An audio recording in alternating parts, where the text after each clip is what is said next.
Sentinels of the shore, Canada's lighthouses have stood for centuries. But modern technology and a cost-conscious government mean many could disappear if local communities don't start maintaining them. That's what's happening today at the Boar's Head Lighthouse on Nova Scotia's Digby Neck. They do some once in a while to the road, but as far as the lighthouse itself, they're not going to touch it. If it fell down, it fell down. That's just the way it is. In 2008, Ottawa declared nearly 500 lighthouses as unnecessary to navigation. Local communities have taken over some. 75 now have heritage status and cannot be dismantled, but preservationists still worry the country is losing touch with its past. We don't have the castles that Europe has. We don't have the Great Wall of China, but we do have our lighthouses. And they're emblematic of who we are.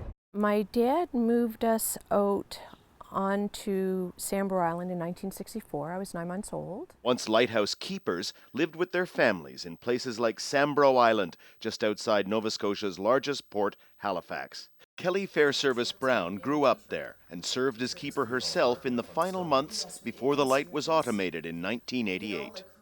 I considered, being a light keeper a privilege. It suited me. If they hadn't closed it down, I think I would have pursued that as a career. I would have been very content to raise my family out there.